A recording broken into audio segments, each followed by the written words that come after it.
Hey guys, what's up? It's Finch here. Today we're going to be discussing hyper offense in the SSOU metagame. There are a lot of different team archetypes that you find in the metagame. For example, some teams are more offensive, some teams are more defensive, and some teams find a nice balance in between.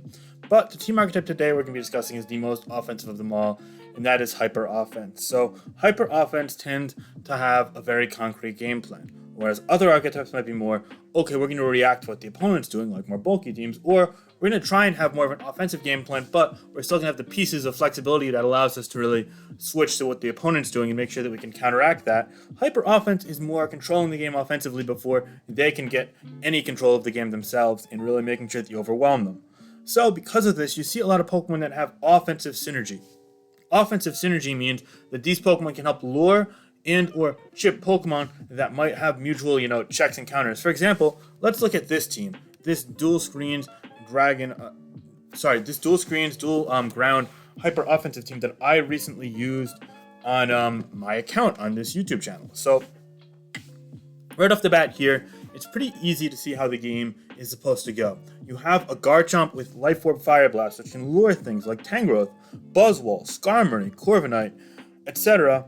for Pokemon that you have on this team. Those Pokemon really appreciate being able to check grounds normally. For example, Landorus T can't beat any of those Pokemon, but after they take a Fire Blast, all of a sudden Landorus T beats all of them. So the early game, your objective is to get up rocks with Garchomp and or screens with Tapu Koko, and then set up with Landorus T in the late game. Another example of offensive synergy on this team, we have Tapu Koko. It sets up Electric Drain, and it gets up screens. Electric Drain allows for Electric Seed to be triggered from Hawlucha that activates Unburden. So not only does it make it have +1 defense, but also it makes it twice as fast, and it gives it Light Screen and or Reflect that could make it bulkier. This gives Hawlucha a perfect opportunity to set up and sweep teams. So you have more direct synergy, such as this, Unburden, setting up Unburden for this, and then indirect offensive synergy, such as having a lure, like this mixed Garchomp, setting up for Landorus T to set up. Now, you, odds are, don't want to have Pokemon that are just standalone there on your teams on hyper offense, because every single Pokemon in the metagame has a check and a counter. And let's say I run Landorus T as this Landorus T set without the Chomp, and then I run into a Buzzwole, or a Tangrowth, or a Skarmory, and I get walled. Or in Skarmory's case, I set up and then I get a +2 Stone Drop, but it whirlwinds me out, or it breaks the sub, or whatever might have you, That alone is going to make it so that I lose momentum. They could get a defog off, or they could heal up their Pokemon and then proceed to wall me. I need to make sure I'm consistently making progress. I need to make sure that any Pokemon that has, hard checks and counters on my team, I have a way of luring them in, or punishing them for being brought in repeatedly, and always being one step ahead of them. And these type of teams, they flourish on that. This is just one example, though. Let's break down how these teams work and how they enable such a dynamic, if you will.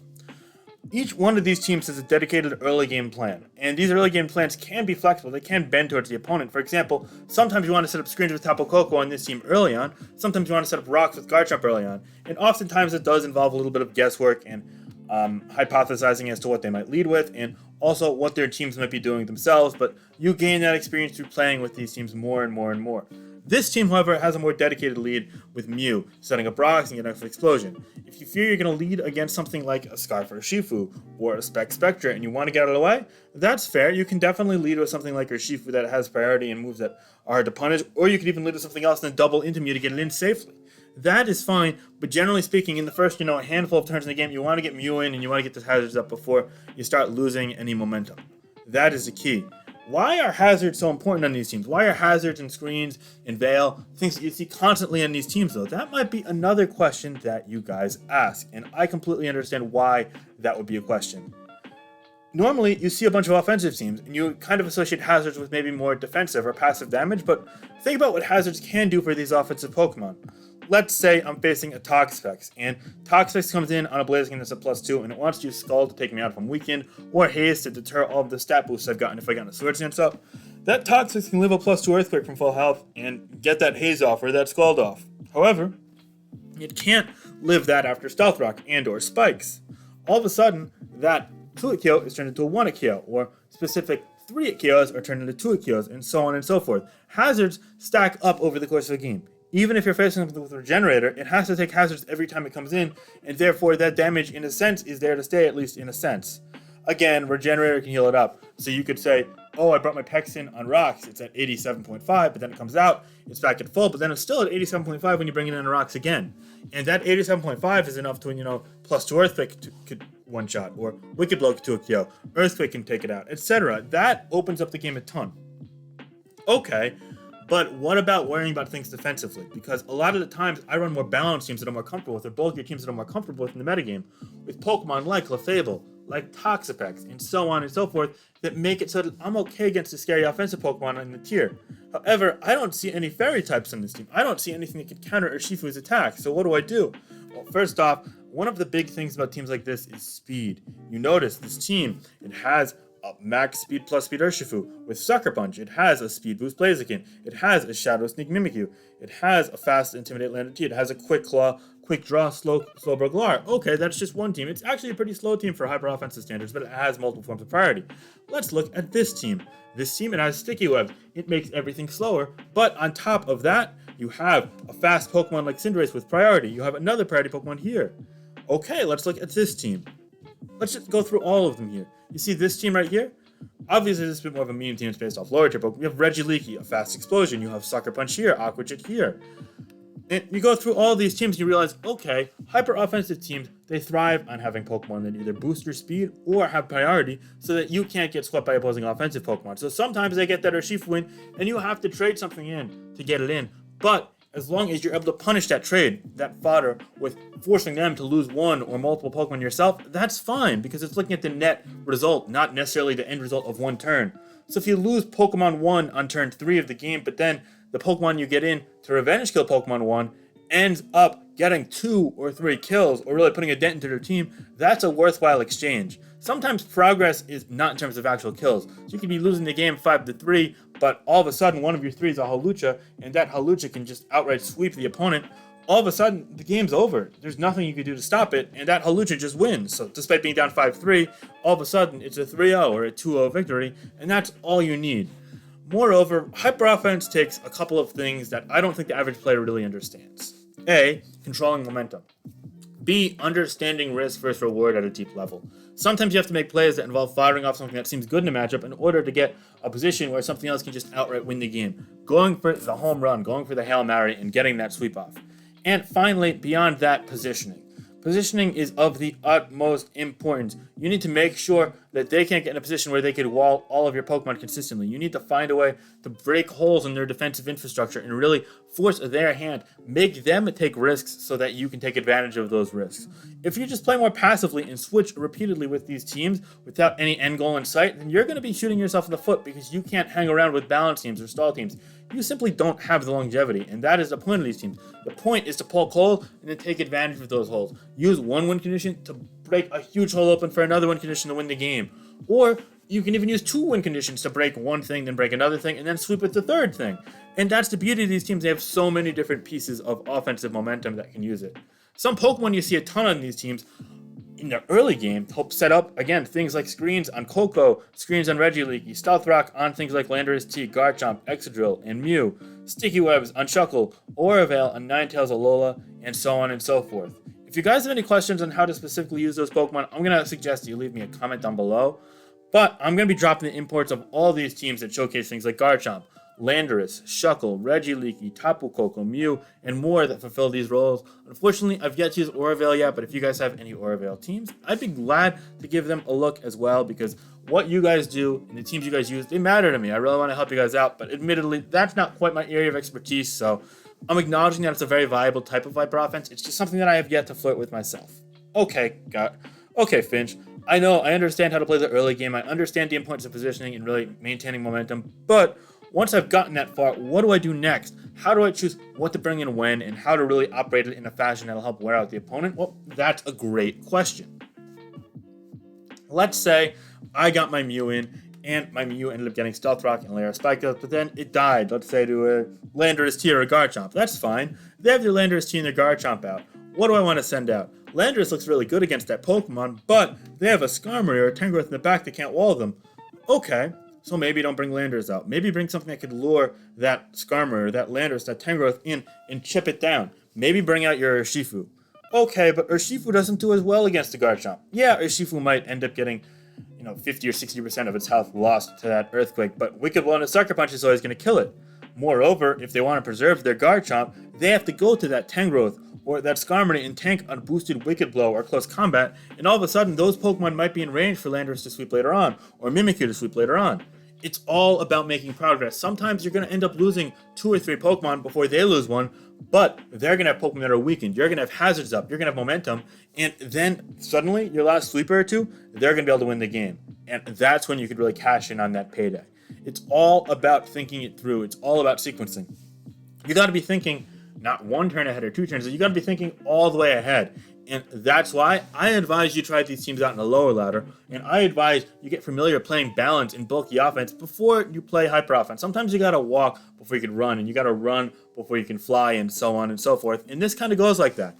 Hyper offense is largely considered to be a very clicky, very fast-paced playstyle, but the fact of the matter is that the level of sequencing and the level of strategy that goes into it is actually something that's of the utmost importance for establishing a consistent, really strength with it, establishing a familiarity with it. It actually takes just as much skill as any other archetype of play, and that's something that I think a lot of players don't realize. They just want to use their favorite offensive Pokemon and have fun with it, which is very valid. Of course, these teams are super fun to play, but that doesn't necessarily lead to success unless you really have a deeper understanding of what's worth risking and really how to analyze matchups. Look at Team Preview and say, okay, this is good, but this might not be as good. So what we're going to do here is we're going to go ahead and load up a Gen 8 OU game with the, let's say with this Quick Draw Slowbro team.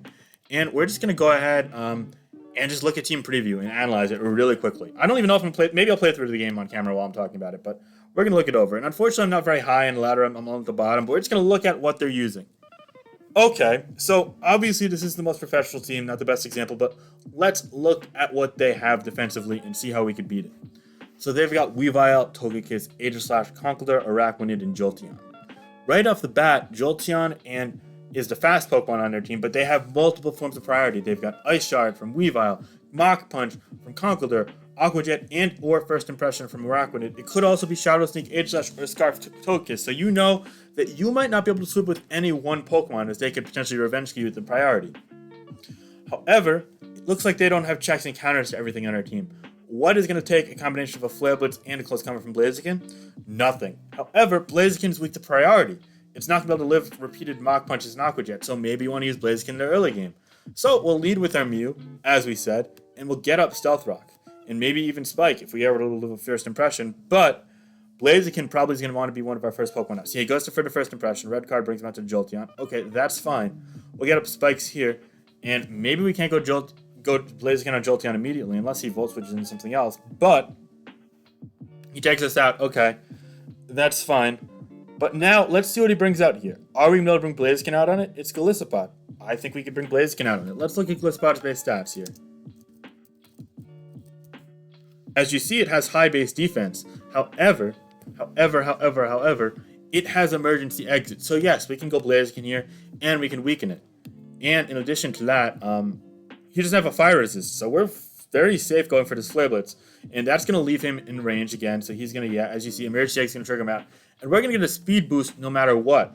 And now, yeah, we might be able to kill the Conkeldurr. We might not be able to kill the Togekiss in one hit, but we're going to get them chipped down. So soon now, his Air Slashes, despite not having any resistances, aren't going to be able to come on our team because all of our Pokemon are going to be able to kill it.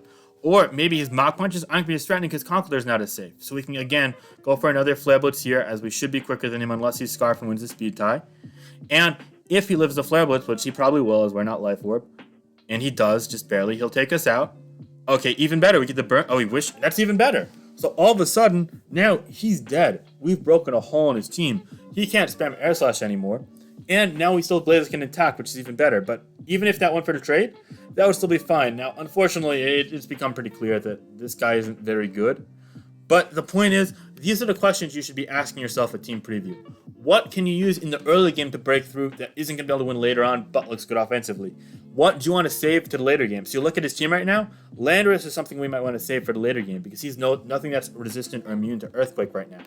So moreover, Landorus, he could come in, get a Swords Dance up, and just sweep. Especially with Weavile potentially being gone, and it's taking Stealth Rock plus Life Orb, so that's very likely. What else do I want to save? Mimikyu, because Disguise looks really good in this game. So yeah, we're able to take that out, and all of a sudden, it looks as if Landorus and Mimikyu can just win the game from here. it's really that simple, guys. And I want to make it clear that not every game is going to be an easy matchup. Not every game is going to be an auto win like this one.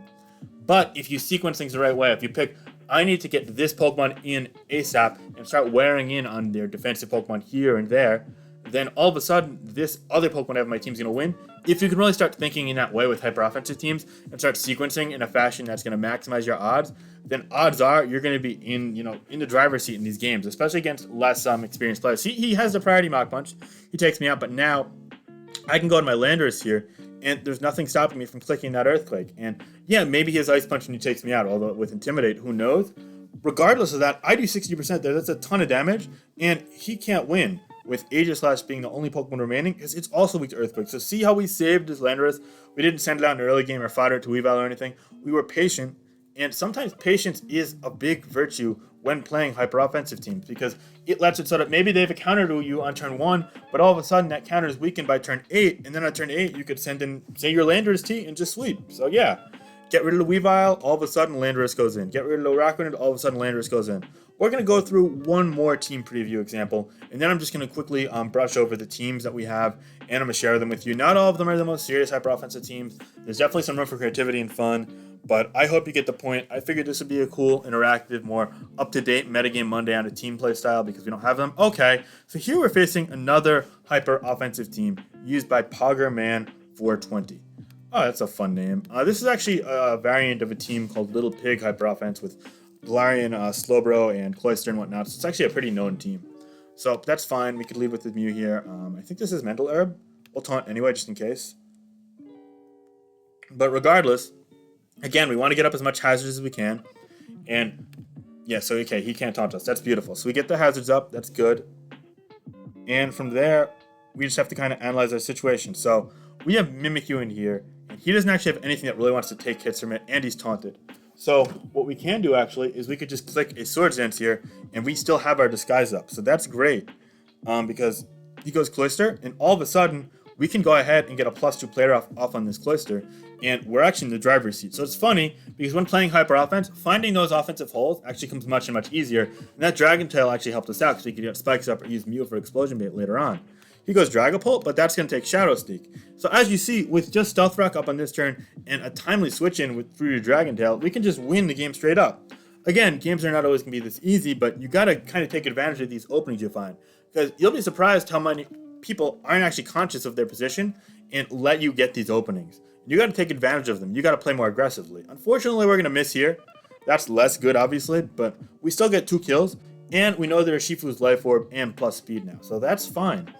And he close combated on another miss. I don't know about that, buddy, but we did get very unlucky here with those misses, but that's still fine, because now we know this is Life Orb. It's plus speed, so what we can do here is we can go ahead and go to our Landorus T, get the Intimidate off on it, and just go for that Earthquake. We should be able to live a Wicked Blow here, and it might even put us into Salic Berry range. So, therefore, we are fine.